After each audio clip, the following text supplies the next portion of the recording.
We're back week 3 and we build predictions. Heading into match week 3, we are 2 weeks down. Take us away, give us a little rundown. What are we looking like with the points this week? We got a little bit of a score update for you. Match week 2, we have a 7-7 draw. We go 7-7, which brings our overall totals to 15-14. Brock still got that 1 point narrow lead going into game week 3 this week. What are your thoughts so far on this?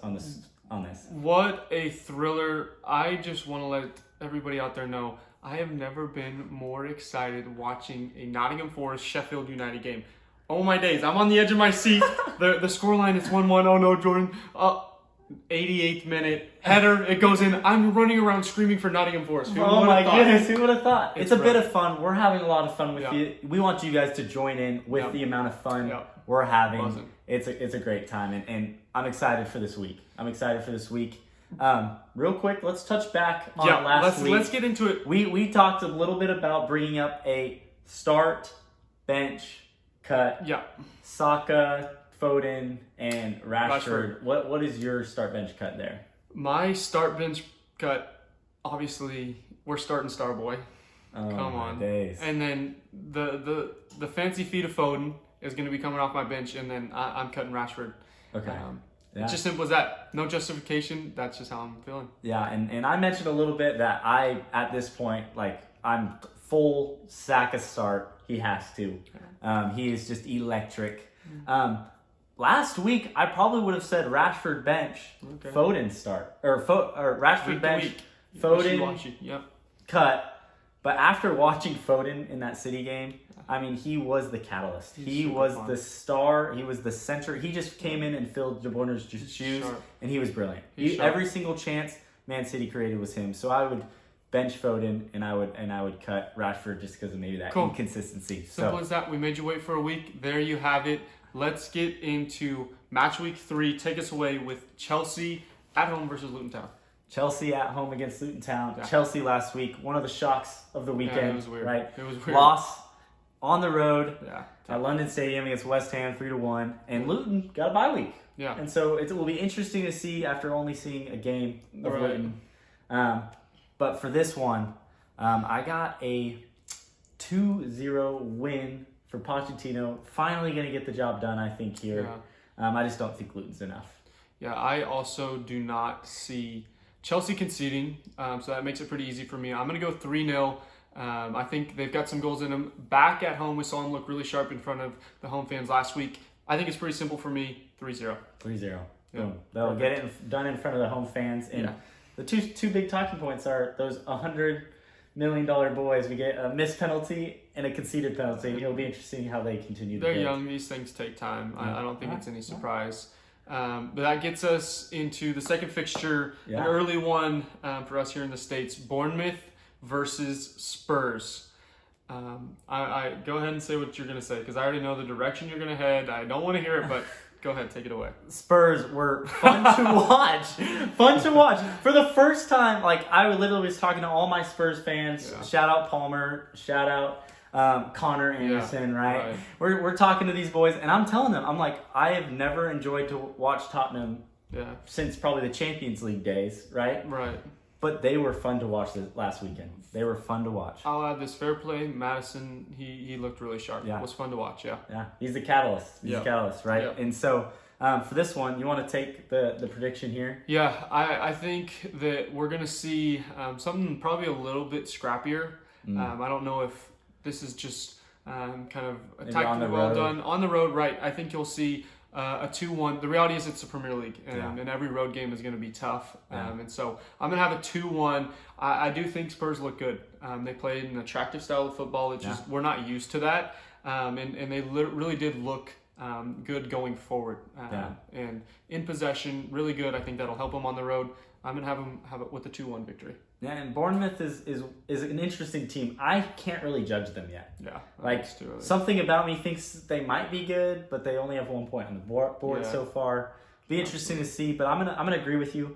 I think it'll be gritty, but a 2-0 win for Spurs on the road, and that will take us to our next fixture, a London derby. It's got a little bit of Brock versus Jordan right here on the stage. Early days. Early days at the Emirates. We have Arsenal v Fulham. Yeah. It'll be an interesting one. Storylines here. Yeah. It'll be interesting to see how things progress in the coming days. A lot of red card controversy with some of the injuries in the Arsenal squad. Is Tomiyasu's double yellow going to be overturned? Is Green's double yellow going to be overturned? We've got lots of red cards. Got overturned this morning. I don't see it happening, but this just feels like a classic 3-0 back at the Emirates. Really, we haven't seen Arsenal run away with a game yet. This just feels like one you're going to see them in front of the Emirates, home fans buzzing, really behind the team. 3-0. I think you're going to see Martinelli maybe with a brace, but it just feels like one of those 3-0 Arsenal wins. Yeah, and Fulham are crumbling. They've finally. I wasn't gonna say it. I don't know. There's still some time left in the window, so some of us are optimistic. We have more points at this stage of the season than we did last year. Yeah, something to be happy about. But we got on the road at the Emirates. I mean, you just can't see it going any other way. Tough one last week, but and tough one to lose to the rivals in that way. Yeah. It was just embarrassing. You get a mistake. You get a penalty that shouldn't have been a penalty, and you get a double. How did they respond this week? What's the scoreline? I don't think they don't. Not yet. I mean, they have Arsenal and then City, so I don't think the response is till later when more reinforcements come in. These are two games. I mean, this is a game when you look at your fixtures, you're like, if we can even get anything out of this game. Yeah. So I'm seeing a 2-0 Arsenal win at home at the Emirates. And so, that brings us to this next game. Brentford Palace. I think this one is going to be really pretty fun. We see Brentford got to be buzzing off of obviously a big West London derby. To go into the other team, to go into your rivals' home ground and do what they did, albeit with maybe some fortune on the behalf of the ref, but still to go take care of business. A 3-0 scoreline in a derby is massive. I think you're going to see them really excited, and I think you're going to see the fans really excited. I have a 2-2 draw. Palace didn't look sharp, in my opinion, at home against Arsenal, but I do think that they're a dangerous team. And I think you saw a little bit of that. I see a 2-2 draw. You see a 2-2 draw. Yeah. I don't think Brentford were as good as the scoreline last week. Maybe showed, like you were saying, some misfortune, some luck on their end, but they were the better team. They deserve the 3 points. Yeah. And I think they're the better team here too. Yeah. I think at home they're different. They're a different animal. Yeah. And I just think Wisa and I don't even know how to say his name. Mbuemo. There you go. That's right. That was it. Yeah. But they've been flying out of the gates, and so I think they're going to do really well here. And so I got a 3-1 win for the Bees. Okay. Just continuing to build on their early start here. And we build. There it is. Everton, Wolves. That takes us to the next one. Yes. Yep. Everton, Wolves. Both of these teams, not the start they wanted at all, right? 0 points on the board, but that's going to change. That's going to change in this fixture. Yeah. Right? And I think it's tough. For the Wolves ones, it's a weird one for me because we saw them in the first game look really good, really take it to a United side. Arguably should have had a point out of that game and then to turn around the next week and not get something out of that either. Yeah. I think it's almost, it feels as if their time is coming. Yeah. And I think this is the kind of game where you'll see them maybe get what they deserve. But on the road, in a tough place to play. Yeah, absolutely. But I don't know. Everton, Wolves. I'm gonna go with my prediction here. I'm gonna go. It's actually tough. This is way tougher. You want me to take it? Because I just felt inspired. I felt it hit me. Oh my goodness. It's a 2-1 Wolves. I'm gonna go the flip side to keep it interesting. Okay. And I'm gonna go 2-1 Everton at home. That'll be a fun one to and tune so, into then. I mean, we should all be watching the Wolves Everton. And that brings us to this next one. We got United at Old Trafford against Nottingham Forest. Yeah. And this is an interesting one because United did not look good. No, they didn't. They did not look good. Forest get the 89th minute game winner last week. So they're flying, but they're coming to Old Trafford. How do you see this one going? I actually don't know. I'm curious to see if you've seen anything, or maybe some of our United fans out there let me know. Yeah. Where's Højlund? Is he not fit, or is Ten Hag just not seeing a fit into the tactics quite yet. I'm not sure, but I was sitting there watching it with United fans saying, where's our guy that we just spent a load of money on? Why is he not even My coming off the understanding bench? is he wasn't quite he wasn't quite fit, ready to bring into the squad. But I don't know. We'll have to do a little bit more research. That we'll have to see if he's going to be in the squad for this weekend. But this is a perfect kind of game for him to break out into, right? Yeah. What do you think about this one? This feels like a 2-0 United win. Okay. I don't see Forest inflicting any damage on the road here. Wow. But I do see United, maybe some magic from Bruno. Obviously, he has the armband now. There's a level of expectation when you're the United captain. Sure. I think he needs to step up now. Time. Not a fantastic start to the season. He's the kind of player for United that has been the difference maker in the last couple of years, and I think they need to see him be it now. And I agree. I think there'll be a response. Yeah.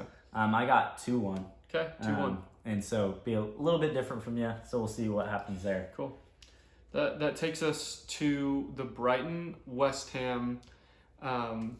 This one for me feels easy, but then after seeing the result last weekend, West Ham is still playing with a lot of passion. And they have a lot of good signings Yeah, that just they came do. in. They do. It took a while in the window, but they're here. You got James Ward-Prowse. You got he was magical. He was brilliant. 2 assists in his debut. You take that. You take that. Absolutely. And that's what we've grown to expect from Ward-Prowse. But man, has this Brighton side looked really good. A talent factory. They're just producing talent here, there, and everywhere. It's crazy. Matoma, he is just so comfortable with the ball, super dangerous. He's impossible. He's a defender's worst nightmare. Yeah, absolutely. Impossible to guard. And Brighton off to a flying start. Top of the think table. you see that continuing. They're going to be at home at the MX. Yeah. I have them pulling a 3-1 win. What do you got for us? I kind of envisioning some of last year. Yeah. Brighton could beat the little teams. They could beat the big teams, but they struggled with the mid-table teams. Yeah. So this is one of those fixtures that I look at, and I can just see Brighton dropping points. Really? Okay. I can see them dropping points. But that being said, I don't think they will. Your heart tells you you want to pull all these little storylines, but then your heart tells you this Brighton side is really good. And just seeing what I've seen the first 2 weeks, I think it'll be 2-1. I think it will be thrilling, personally. Yeah. But I think it'll be 2-1 to Brighton. And that takes us to the Sunday slate. Yep. And we got Burnley versus Aston Villa. Burnley back at home. Yeah. They obviously didn't play last week either. Little break. They get a little break, yes. Yeah. And Villa responded the way we expected. We did, yeah. Yeah. Maybe even a little bit more of a response than we thought. Yeah. But they've always been capable of that. Yes. And we knew the offensive firepower. We knew some of the things they've brought in, and so we were expecting it. What's your prediction in this one? I've said it before, and I'll say it again. I just really do think that this is a fantastic situation for Unai Emery. I think that this is a kind of side that he's able to get the most out of. He's not known for being a league manager. He usually does better in competitions, but I think you saw him turn around a side playing really attacking football. I think this is a side that's able to inflict damage even on the road. I'm going to go with a 2-1. Burnley's going to scrap something, maybe a really gritty set piece, because you just have to, especially for a side like Burnley this early into the season. 2-1. Villa will take care of business. I think it'll be uncomfortable, but I see a 2-1 win. Wow. I think Villa will continue to just ramp it up, okay. Right? And I've been on this Villa train for a little bit, Obviously, I predicted them to do really well the first week, and they didn't. Yeah. And I just think they'll just continue to respond. I think they'll continue to respond well. Yeah. Burnley at home, I haven't seen enough of them yet. Yeah. So I don't feel too risky going with a 3-0 win for Villa. Okay. I really don't. That's a fair assessment. And that takes us to Sheffield United, Manchester City. City on the road. What do you have for us here? I mean, City looked really good last week. They got the job they needed to get done against a really, really difficult team. Yeah. Sheffield didn't look terrible against Forest. Yeah. Like, I was impressed with how they played against Forest, but it was against Forest. And so I just don't see them doing well against anyone this year. Yeah. Right. I just can't it's not see. a side you feel threatened by. Yeah, I just can't see 3 points a lot of times in their future. Yeah. And obviously, against City, you're never going to see 3 points. Right? Yeah. You're dreaming if you see 3 points at for any side in the Prem. Right. So in this one, City will be dominant. Yeah. I don't even think Sheffield will get a sniff of goal. Mm-hmm. I see City's defense as one of the best in the world right now. And statistically speaking as well. 100%. And I saw some takes of people thinking City might have the best. They might rival Chelsea's defensive record this year with their defense. They were just who's going to be able to score on that. Yeah. And so it'll be interesting to see. Yeah. Drop your comments if you think City's defense will be able to break the record for least conceded goals in a season. Way too early prediction. I don't know. Some people were saying it, so I don't know. Yeah. I think that record's pretty locked in stone. Right. I think it's a hard one to beat, but it'll be interesting to see. So I'm gonna go 3-0 to City. Interesting. For me, this just feels like the classic 4-0 Erling Haaland hat trick. Obviously, devastated to hear the news about Pep Guardiola. I'm going to have surgery. Yeah. Prayers for him. Prayers up for Pep. Yeah. Pep what a fantastic manager, and really has changed the game of football. And so it's always really hard to see a manager like that have to step away from the field. So definitely prayers for Pep, and excited to see him back on the touchline. He's just a fun manager, right? He winds people up, and the gray beard coming in, he looks like a stud. But all that to say, 4-0, comfortable win for City, Erling Haaland hat trick. Do I get extra points for predicting a hat trick? I don't know. Maybe we can work that in. I don't know about that. That will take us into the game. The game of the game of the week, The game of the weekend. Yeah. We got Liverpool at St. James Park against Newcastle. It's going to be a really good one. Yeah. I'm really looking forward to it.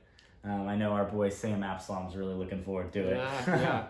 And this will be one of those statement games for one of these clubs. Absolutely. I agree. This will be like whoever wins this game will be like, we're playing for that Champions League spot this year. Cementing yourself. Like, these are teams that are arguably going to be in that top 4 race again. Yeah, exactly. And that's where Liverpool wants to be back, is competing with the top clubs. And the reality is Newcastle is now in that conversation. 100%. And so it makes the game even more exciting. 100%. Like, who's going to make the statement? Because somebody's going to. I don't see this ending in a draw, and that will segue into my prediction. I have it being a 2-1 win for Newcastle. Wow. Really nothing too in the game for them in City, but to be able to compete for even a point with City is really, especially the City always shows up for big games. And that was a big game last week. Mm-hmm. I think you're going to see Isak. Really, he's not going to have more of a challenge. This is going to be an easier challenge for Isak than last week. I think you'll see him play himself into the game a little bit more. He was really not a factor last week. I think this is the kind of game that you see Isak show up for, and I have a 2-1 win. Wow, and it kind of gives me some of those crazy memories from last year. You have the tie game versus Newcastle, Liverpool, 98th minute Carvalho winner, a little bit of chaos, crazy. Yeah. And so you have that going the other way this year. I'm going to stick to a draw here. I just think both of these teams can compete. Both of these managers are tactically sound, and I just don't see either of them getting the edge. Yeah. So I'm going to go 1-1 draw to wrap up our predictions this week. That wraps us up for the week. Obviously, we want to see down below, are we going to see City's defense? Are they going to compete with the Chelsea record? Yeah. Unbelievable, talented defense. Tactically really, really good. Let's see you guys sound off below, but I think that wraps us up for the week. And then, of course, on top of that, we want to hear all your predictions. Who you guys think are winning these matches. We want you guys to keep up maybe some of your scores for this week, and maybe you see if you're beating our tallies each week, and I think that can add a little bit of fun for you guys viewing at home. Yes. But again, thank you guys for watching, and have a great one. Cheers.